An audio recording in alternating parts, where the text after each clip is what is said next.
Hola, ¿cómo les va? Un gusto estar nuevamente con ustedes a través de los protagonistas del fin del mundo. Y tal lo anunciado en su momento, vamos a hablar nuevamente de la base naval Ushuaia, esta segunda parte. A mi espalda vemos el busto del almirante Guillermo Brown, este irlandés que se convirtió también en una figura o en una persona que identifica a la Armada Argentina. Y la Armada, como muchos de ustedes saben, comienza su tarea a partir de la expedición del Comodoro Augusto Lacerre, la expedición al Atlántico Sur, allá por 1884. Pasan los tiempos, pasan los años y la base naval Ushuaia se establece en este lugar, en este edificio histórico. Vemos también en nuestras espaldas parte de lo que era el presidio de Ushuaia. Pero hoy vamos a hablar con testimonios, vamos a poner al aire testimonios de varios vecinos de nuestra ciudad, algunos de ellos ya no están entre nosotros, y esto lo rescatamos del archivo del Canal 11, la televisión pública fueguina. Y nos parece interesante porque vamos a centrar nuestro tema justamente en las tareas que la base naval Ushuaia realizaba para la población de la ciudad de Ushuaia, de esa pequeña ciudad, de esa pequeña aldea. Este será entonces el tema central de hoy, de los protagonistas del fin del mundo, que sigue luego de esta pausa comercial.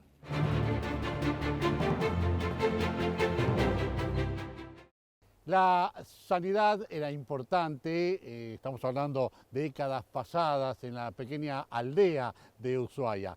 Muchos vecinos, muchos antiguos pobladores refieren que no había médicos, no había odontólogos, había que esperar los famosos buques de estación, que sí traían, más allá del personal de la Armada, traían médicos, especialistas, y ahí aprovechaba la población para hacerse atender. Los tiempos cambiaron, el Hospital Naval Ushuaia, al cual hemos hecho referencia, comenzó a trabajar en forma permanente. Y para hablar un poquito de esto estamos nuevamente con Mabel Rodríguez, fueguina ella, padres que hace añares que se instalaron acá, ¿no? ¿En qué año llegaron tus padres a Ushuaia? Mi papá, Rubén, vino a trabajar acá a la base naval cuando se abrió la base naval. Mira, o sea que estamos hablando en el año 49. 49, claro. Y ya en el 48 estaba instalado. Mira. Y vino muchísima gente, muchas familias se formaron a partir de la apertura de la base naval en el año 48. O sea. Y yo hablaba de esto, ¿no?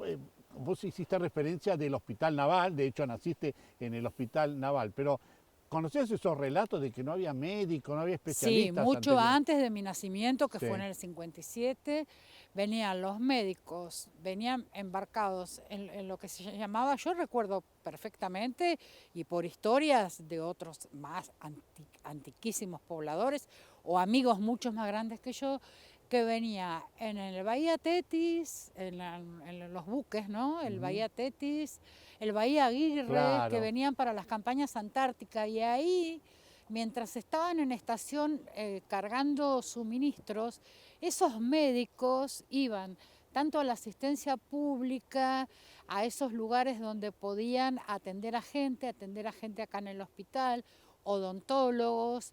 Entonces todo eso era un aporte muy importante, en los avisos también venían. Bien. Pero generalmente era en verano para las campañas antárticas con esos buques.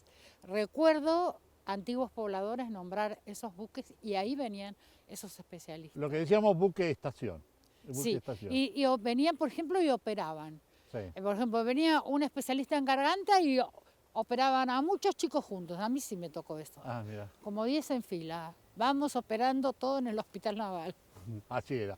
Bueno, gracias Mabel, enseguida vamos a estar nuevamente con vos. Y justamente gracias al archivo de la televisión pública fueguina, el viejo Canal 11, pudimos rescatar un testimonio de un querido y recordado vecino de nuestra ciudad, como es don Martín Lorenz, que nos habla sobre este tema.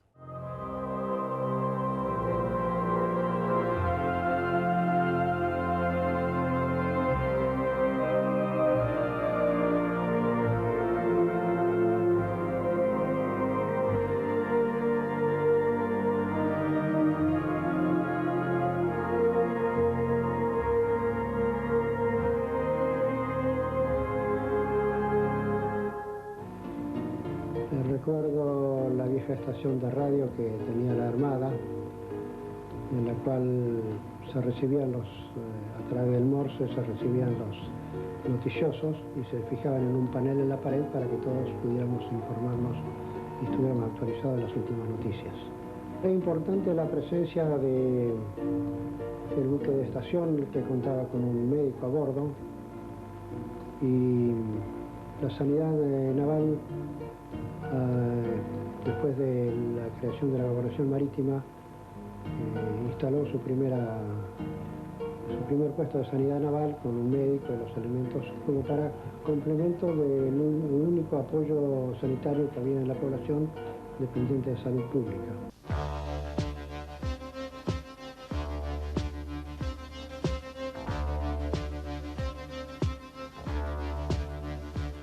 La condición marítima de Ushuaia, ¿cómo era?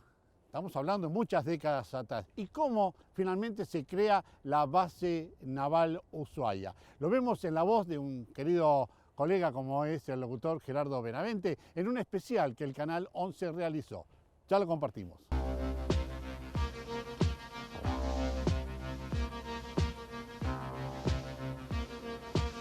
La condición eminentemente marítima de Ushuaia ha exigido la presencia permanente de por lo menos un buque que atendiera las necesidades más urgentes e inmediatas. Es este el buque de estación.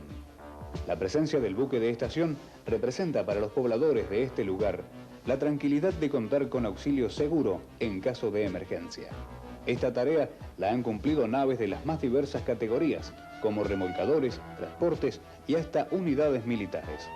Fue en cumplimiento de estas operaciones que se perdieron con sus tripulaciones completas el rastreador Fournier en 1949 y el buque de salvamento Guaraní en 1958.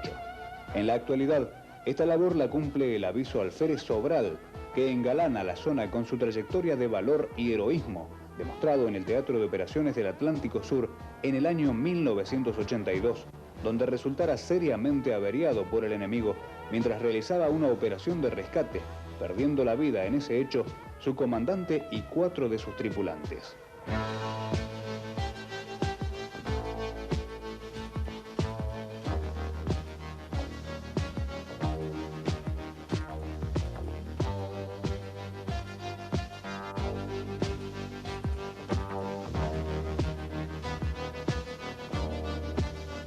Es significativo referirse a la Orden General número 31, que con fecha 3 de febrero de 1922 firmaran el entonces presidente de la Nación, don Hipólito Yrigoyen, y el ministro Tomás Urbeta, en cuyo artículo primero dice que se crea la Comandancia Naval, la cual comprenderá las costas de Tierra del Fuego e islas adyacentes de jurisdicción nacional, estableciéndose dicha comandancia en el puerto de Ushuaia.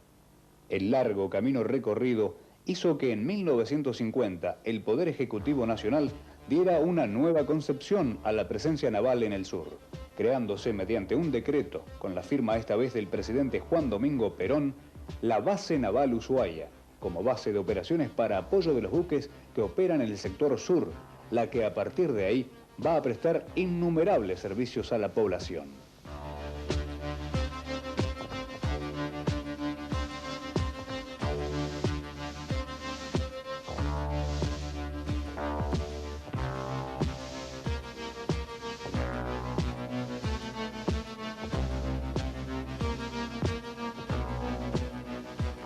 Puede decirse sin temor a exagerar que la base naval fue y es una de las instituciones más importantes de Ushuaia y de enorme trascendencia para la vida nacional, como custodio de la soberanía, tal cual lo ha demostrado en los distintos conflictos que nos tocó vivir. Esta ciudad estuvo muchos años encadenada al presidio, que si bien aportó adelantos urbanos, significó una traba psicológica de magnitud para su desarrollo. En esos años existía el interrogante de que si sería posible que la ciudad sobreviviera en caso de levantarse la cárcel, pero la institución naval no solo vino a llenar el vacío, sino que incrementó sus numerosos servicios a la población más allá de lo que tradicionalmente se había hecho.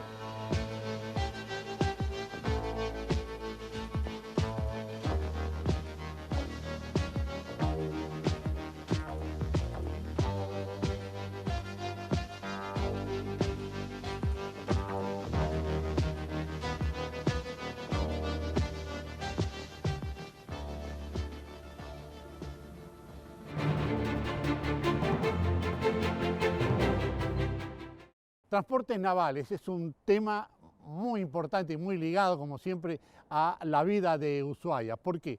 Porque a través de los transportes navales llegaba la mercadería para el pueblo de Ushuaia. Bueno, muchos testimonios hablan de, por ejemplo, llegaban los diarios y las revistas, entonces, ¿qué hacían los pobladores? Como llegaba cada tanto el buque, leían de la fecha más vieja a la más nueva y se iban enterando de las noticias. Pero también la ropa, medicamentos, etcétera, todo venía a través de transportes navales. Estamos en otro sector del área naval austral, de la base naval. A mis espaldas ustedes ven que está justamente el muelle que lleva el nombre del comodoro Augusto Lacerre. Y se ve una pequeña embarcación, esa es la querida y la histórica y siempre presente lancha Surubí, que llegó navegando desde Buenos Aires hasta Ushuaia al mando del capitán Ernesto Campo, Tito Campo. Vamos entonces a compartir un informe que nos habla de la Surubí y cómo fue restaurada. Y la historia de Ushuaia está íntimamente relacionada con la Armada Argentina. Hasta hace muy pocos años, Tierra del Fuego dependía exclusivamente de la vía marítima para sus comunicaciones externas. Hay que haber vivido en esta tierra en aquellos días para saber hasta qué punto sus habitantes estaban pendientes de la llegada de los transportes navales, de cuya puntualidad dependía no solo el abastecimiento de las más elementales necesidades, sino el ejercicio del comercio y el conocimiento de las noticias del resto del mundo, pues los elementos de información llegaban generalmente a bordo de los buques.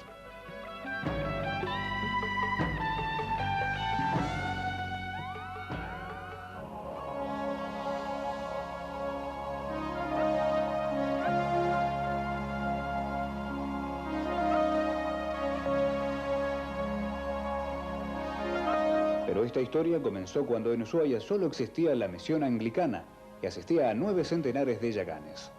Los primeros buques que llegaron fueron los de la División Expedicionaria del Atlántico Sur, la Cañonera Paraná, el Transporte Villarino, el Cabo de Hornos, el Comodoro Pi y los cúteres Patagones, Santa Cruz y Bahía Blanca, que al mando del Comodoro Augusto Lacerre entraron en la bahía de Ushuaia el 28 de septiembre de 1884 para la instalación de faros y el establecimiento de subprefecturas en las costas de la Patagonia y de Tierra del Fuego. Los trabajos se realizaron con extraordinaria rapidez y así, el 12 de octubre pudo llevarse a cabo la solemne ceremonia de inauguración de esa repartición, al tiempo que se afirmaba por primera vez en Ushuaia el pabellón nacional argentino.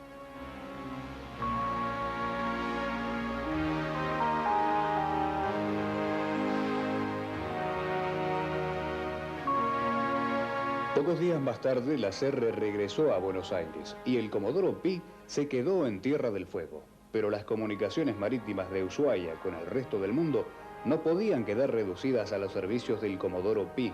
Fue entonces el transporte Villarino, pionero también, quien amplió su recorrido hasta llegar a este lugar y durante 18 años prestó valiosa ayuda como transporte en las costas patagónicas, cumpliendo 101 viajes al sur. La demanda de la población fue cada vez mayor. Esto hizo que hubiera que reforzar los servicios. Entonces, se debió recurrir a una línea de fomento a cargo de las unidades de la Armada. Por ello, en 1888 se creó la División Transportes. Esta repartición sufrió vicisitudes administrativas y fue sucesivamente División Transportes y luego Dirección General de Transportes Navales, hasta que en el año 1952 se crea el Comando de Transportes Navales, estando hoy presentes con viajes continuos las naves Canal de Beagle, Cabo de Hornos y Bahía San Blas.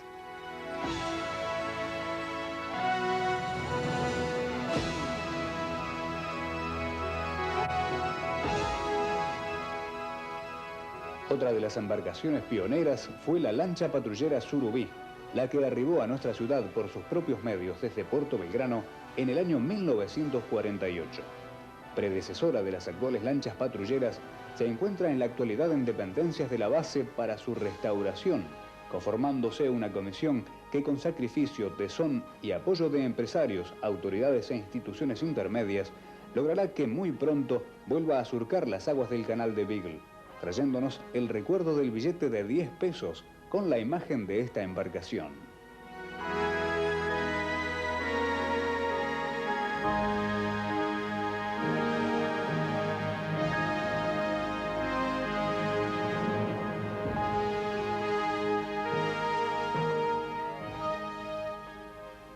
Realmente interesante, ¿no? La historia de la Surubí, que tantos pobladores la recuerdan hasta el día de hoy.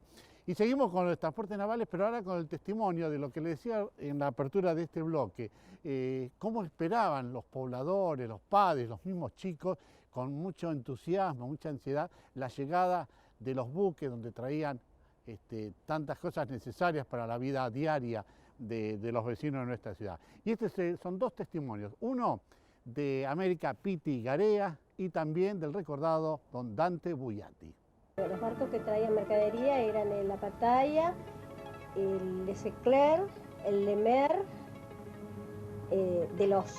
cuando vino ya la Marina, los barcos grandes. Ahora, al principio venían el Chaco, el Pampa, el Ushuaia, que no sé si pertenecían a la Marina o no, pero pienso que sí, porque después el Ushuaia era balizador de todas las costas de la Patagonia. Y lo esperábamos con bastante ansia porque siempre traía la mercadería para los negocios y las tiendas, traía todas las novedades, las cosas que pedíamos por contrarreembolsos, de la Casa Casal, de Gatti Chávez, de Harrods, de todos esos lugares donde en ese tiempo se compraba más por catálogos, no había tanta tienda. Y venían una vez al mes. Y la llegada de los barcos ha sido un espectáculo para nosotros, porque el día que llegamos era una fiesta inmensa. Era una fiesta del pueblo, que era...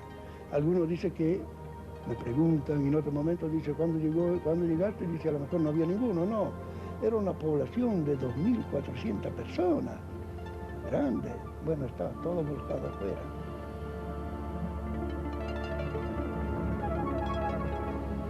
Bueno, ese siempre...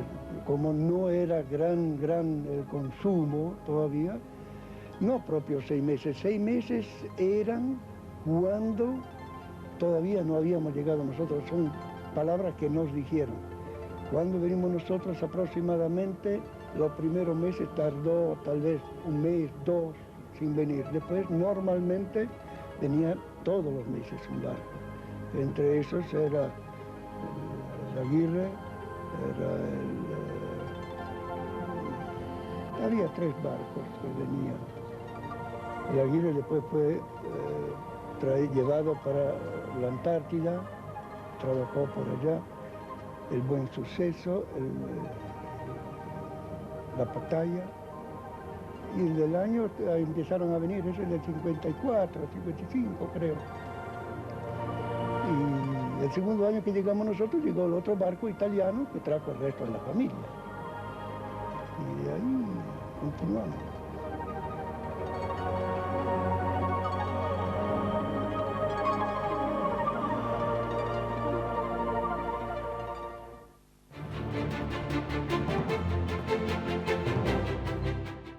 Cuántos recuerdos, cuántas anécdotas, cuántas historias de vida de nuestros vecinos que siempre, semana a semana, nos van contando, se van recreando. Y cuando hablamos de esta base naval, recordamos la asistencia que prestaban, por ejemplo, con la panadería y también el reparto de leches.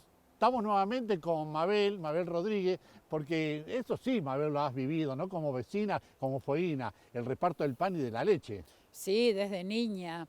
El reparto del pan y de la leche era un carro de 2 caballos y don Santana, que falleció no hace mucho, hace un par de años, el año pasado, creo que fue en el 2020. Don Santana, don Alberto Santana, era un personaje muy importante porque llegaba él y llegaba la leche, la manteca, la crema y también se repartía el pan. Y mucho antes el tambo dejó de funcionar. Lo que sí funcionó y hasta la década de los 80 era el reparto de pan en la panadería que estamos muy cerca, sí. Acá estamos pegados, la tradicional panadería histórica, panadería del presidio y luego de la base naval, y supongo que ahora podrá tener un funcionamiento interno, pero hasta el 80 se repartía el pan. Y sí, otra cosa que recuerdo yo mucho es lo siguiente. Yo iba a la escuela 1 Y la escuela 1, cada acto patrio, 25 de mayo, 9 de julio, de la base nos llevaban unas ollas inmensas cargadas de chocolate y nos servían dentro de la escuela antes de ir al frío del acto. La base naval nos servía un jarrito con chocolate y unos bollitos especiales. Y eso era súper, es un recuerdo re lindo, porque muchos compañeros míos recordarán eso, eso lo proveía la base naval. Y vos hablás de recuerdos, y si te parece, para cerrar agradeciéndote, Mabel, tus testimonios, que a través de tu relato está el relato de muchos vecinos de nuestra ciudad. Vamos a compartir esto que hemos encontrado, la verdad, buceando un poco la historia y en los archivos del canal de televisión, la entrevista realizada hace exactamente 30 años atrás a don Alberto Santana Cárdenas, creo que era. Santana Cárdenas, Santanita le decía. Sí, Santanita. don Santana. Don Santana, este repartidor de leche que pertenecía a él como personal civil aquí en la base naval. Lo compartimos también con ustedes. Uno de los servicios que funcionó en la base naval entre los años 1950 y 1968 fue un tambo, mediante el cual se contaba con leche fresca, manteca y crema, a lo que se agregó monte gallinero, donde se criaban aves y se proveía de huevos frescos a todo el personal. Bueno, después se organizaron, hicieron un tambo, más se organizaron. Estarían organizados, no sé, lo hicieron y repartían, uno compraba, el afiliado compraba los vales para el pan, leche, manteca y crema. Y bueno, se repartía, la manteca y la crema era más pobre, digamos, no había tanto. Pero leche y pan, según la cantidad de hijos, era la cantidad que se le repartía a cada afiliado o cada empleado, mejor dicho, de la base. Y andaba todo perfecto. Me acuerdo de Santana, que todavía vive en Ushuaia, que repartía la leche. Fui 20 años lechero del pueblo. Y después, cuando ya se terminó, ya se cerró el tambo, una orden de cerrar el tambo, me vine a gobierno. Cuando ya se eliminó eso y las vacas y lecheras con carros y todo, se fue endonada para la misión de Río Grande, para el colegio de los curas salesianos. Bueno, en aquella época me acuerdo de que se hacían los repartos de leche con caballos, mulas laderas, carro con 450 litros de leche encima, y se repartía a domicilio para todos los clientes de base, tanto de base como también peones que trabajaban en base, empleados. Y de ahí se repartía también la crema, el yogur, la ricota, la manteca y verduras varias.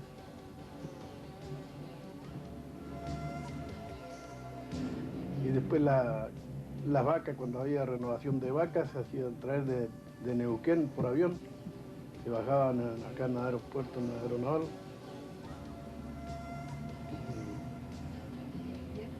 En invierno se cerraba con púas los animales que se puedan agarrar bien en el hielo. Por ahí andaban los rebalones muy fuertes, también caían al suelo. Se volcó una vuelta al carro con toda la leche y todas esas cosas. Y quedaron la mula ladera, quedó parada y el caballo ladero en el suelo. Y yo me quedé adentro del carro, a los patalazos ahí, salí por una puertita y ya no seguí más el reparto, que se perdió toda la leche, se volcó ahí. Se perdió todo. Sí, se sentaba sobre la vara el animal y lo dejaba resbalando, cuando ya estaban las púas gastadas. Y lo dejaba sentadita con todo el carro encima. Hasta que no emplanizaba, recién los animales se afirmaban y seguían caminando, uno haciendo el reparto. Sí, el recorrido era por todo el pueblo, empezaba de La Misión, Solier, El Grón, y terminábamos en la base. A veces andaban... ¿Cómo se llaman remolones? ¿Se dormían? Dicen, A veces andaban en unos repartos que me cambiaban por semana, un concreto.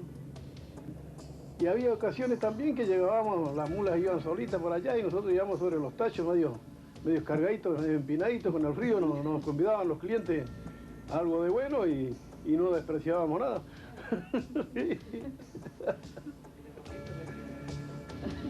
Y los conscriptos llegaban allá y la verdad decía, bueno, yo ya quiero que me cambie, a ver si mandan otro, que ya no quiero andar más por el tiempo feo, por todo, esas cosas así, ¿no? Pero todos conscriptos buenísimos, todos. Muy buenos, muy voluntarios. Sí, había que andar con 2 tallitos de 10, dejar los animales abajo en la ruta y salir con los 2 tallitos de 10 por allá arriba, repartirle a los clientes lejísimos. La nieve daba hasta por la cintura. Yo petizo, costaba poco para que llegue hasta la cintura, pero era fierísimo, porque este año nevaba mucho. ¿se congelaba la leche? Se congelaba la leche, también todo eso, sí, mucho. No como ahora no escarcha nunca como aquella época. Aquella época escarchaba mucho y nevaba mucho.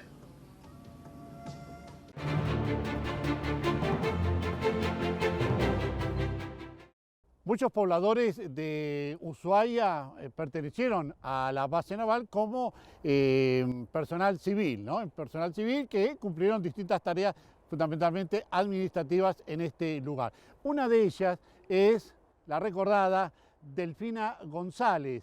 Ella nos habla del trabajo que tuvo aquí en la base naval. Estaba encargada de los pasajes para el personal civil y personal de la Armada. Y sobre el final de esta entrevista, que también rescatamos del archivo de la televisión pública fueguina, se refiere a un hecho que hasta el día de hoy los antiguos pobladores recuerdan con mucha tristeza y que es el hundimiento del Ara Guaraní. Delfina, vamos a hablar un poquito de su paso como empleada. Usted estuvo primero en la base naval, en el gobierno, pero vamos a hablar de la base naval Ushuaia. Sí, ¿querés que te lo cuente rapidito? Porque hay poco tiempo. Muy bien, se va conociendo los tiempos televisivos, Delfina, muy bien. Bueno, como yo no fui a estudiar porque a Buenos Aires, que me quedé acá, cuando tenía 15 años que se inauguró la delegación de la base, tomaron personal civil de acá. Y entre los que entramos, de los primeros, entré yo en el año 48.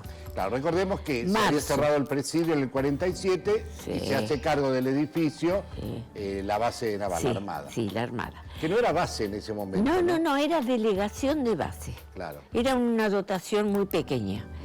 Entonces, bueno, ahí entraron primero, antes que yo, entró una chica que se llamaba María Mata y después Luz Marina Lavado. Ellas entraron antes que yo. Yo entré en marzo del 48. ¿Y tarea específica que era en la administración? Era cadete, ¿viste? Claro. Pero entré para la oficina de personal civil. Porque en ese entonces la policía, todo pasaba por la base naval Ushuaia. Claro. Yo le digo base porque sí, ahora ya estoy. Decimos así, base. Pero cumplí años efectivos de servicio en la base naval Ushuaia, 20 años. Yo no puedo hablar mal de las Fuerzas Armadas, porque yo aprendí a trabajar y a respetar en las Fuerzas Armadas. No me traían con un látigo, ¿eh?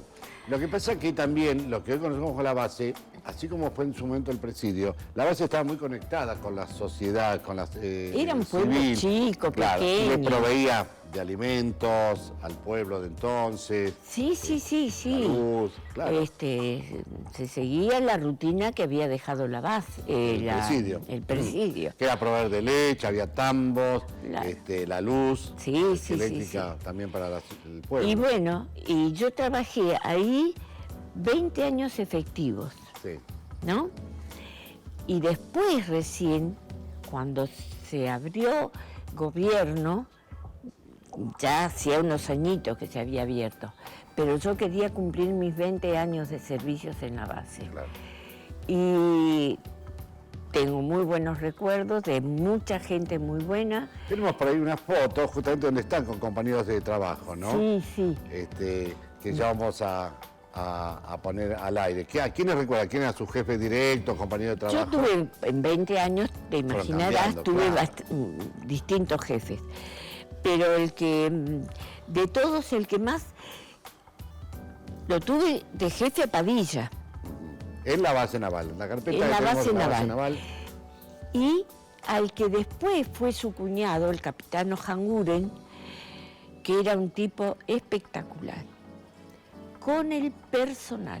Acá tenemos parte del personal, ¿no? No sé. No. ¿Sí? Esto es Esto es en gobierno. en gobierno, sí. Esto es en gobierno, Sí. con el arquitecto Baberov, Exactamente, está el primero. Cassini, por allá, bueno, no, ahora en este momento, no sé por qué está Antonio Marte.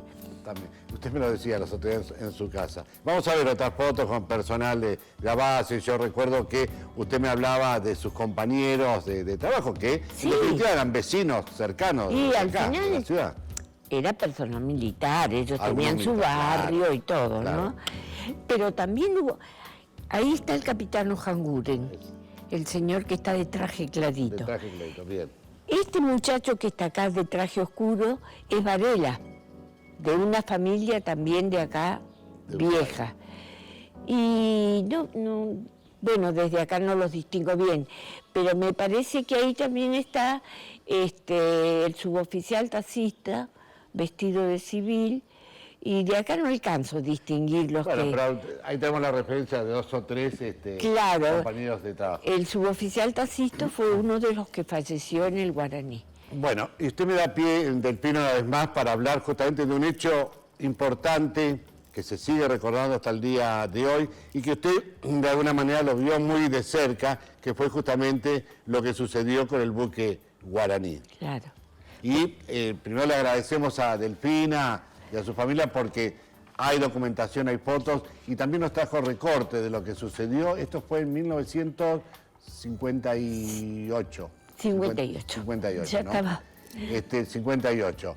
Los diarios de la época, como es el diario Crítica, el diario Clarín, el diario de la Nación, dan cuenta de lo sucedido. Pero usted, sí, Delfina, lo vivió en forma directa. Cuéntenos un poquito. Sí, porque yo estaba a cargo, todavía trabajaba en Marina y tenía a cargo la oficina de la obra social, donde estaba todo el personal civil y militar. Y en ese entonces mi jefe era el capitán San Germán, de apellido. Y fuimos casa por casa a ver qué necesidades tenían y a dar el pésame. Sí. Permítame hacer un alto, ya que la cámara está tomando justamente, usted que guarda todo y me parece muy bien, está este cuaderno Sí. con su letra, donde fue indicando los lugares que fueron visitando Sí. de los fallecidos por el hundimiento, ¿verdad? Sí. Una de las primeras casas que visitamos fue la del suboficial García, que fue el que dio el aviso del hundimiento, de que se hundía. Que la señora tenía tenían 3 chiquitos, todas esas cosas. Después fuimos a la casa del Cabo Boyoli, que era el chico que estaba en la estación de salvamento del puerto, que no nos quisieron recibir porque la señora hacía poquito que había tenido familia y Claro. estaba muy dolida. Pero fuimos casa Por casa. por casa. Decía que le tocaba muy de cerca porque, y ahí estamos viendo una de las tantas fotos del guaraní, porque, y acá está la lista de los que fallecieron en ese siniestro, en ese accidente, eran de la base naval, eran compañeros de ustedes. El guaraní estaba en reparaciones, en realidad. El comandante era el capitán Gerardo Zaratiegui. Y como tuvo que salir de urgencia, cuando a él le dieron la orden de salir a socorrer a gente que venía, problemas que había en Antártida, claro, el guaraní había hecho su evacuación de personal, aprovechando que estaba en muelle, estaba en puerto. Entonces todos esos trocistas que salieron no estaban, ni había que reemplazarlos. Y se reemplazaron con personal de la base naval Ushuaia. Por eso que tenemos en esa lista que está allí, qué personal era del guaraní y qué personal era de la base naval Ushuaia, en base a las listas de gente que había viajado del transporte guaraní de licencia.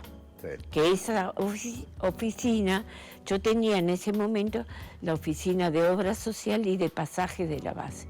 Ahí tenemos otras fotos, son muchas las que hay del guaraní, saliendo desde Panamá rumbo a la Argentina, ¿no? Un buque, bueno, muy querido por la gente de mar. ¿Y cómo fueron superando, Delfina, ese momento? Porque, insisto, había mucha gente que ni siquiera tenía que estar a lo mejor en ese momento, ¿no? Como personal ahí en el guaraní, y bueno, el destino hizo que estuvieran como parte de la tripulación. Yo tengo un amigo que es de Monterrico, allá en la provincia de Jujuy, que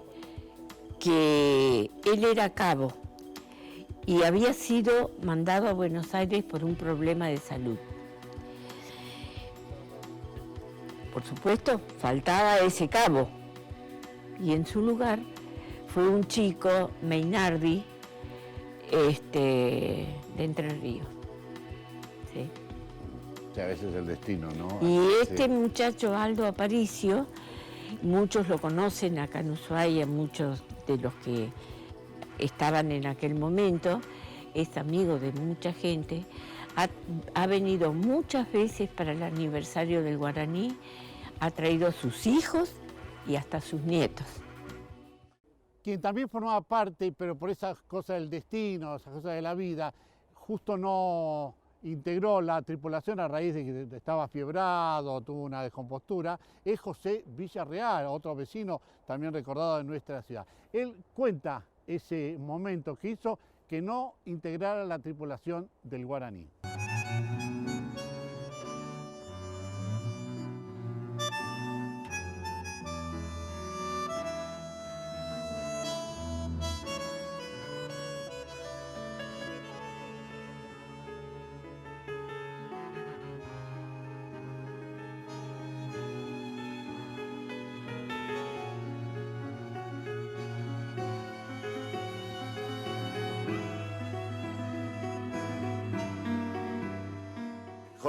José Villarreal, llegado a Ushuaia en 1946, llega a través de la Marina, de la Armada. ¿Y qué tareas desarrolló aquí? Usted llegó a vivir, me contó fuera de cámara, llegó a tener actividad cuando todavía estaba la cárcel en funcionamiento. La cárcel se cerró tiempo después. Incluso yo tuve una oportunidad que me embarcaron y lo llevaban a los presos. Claro, eso fue en 1947. Sí. Se llevaba a los presos en cada sector, llevar la indicación, ¿comprende? El comandante del barco llegaba al puerto que correspondía poder desembarcar, los dejaba, ¿comprende? Usted tuvo entonces que, entre otros compañeros de trabajo, trasladar a los presos cuando se cerró la cárcel en 1947, desde el presidio hasta el puerto, embarcarlos, subirlos y llevarlos a otro destino. Claro, se lo llevó porque iba allá a Comodoro, no sé si existe todavía, Sí, en la zona de la Patagonia, en distintas cárceles, no sé exactamente, pero acá lo importante es que usted participó de ese traslado de los presos. ¿Y llegó a hablar con ellos mientras se los trasladaba o no les permitían hablar con los presos?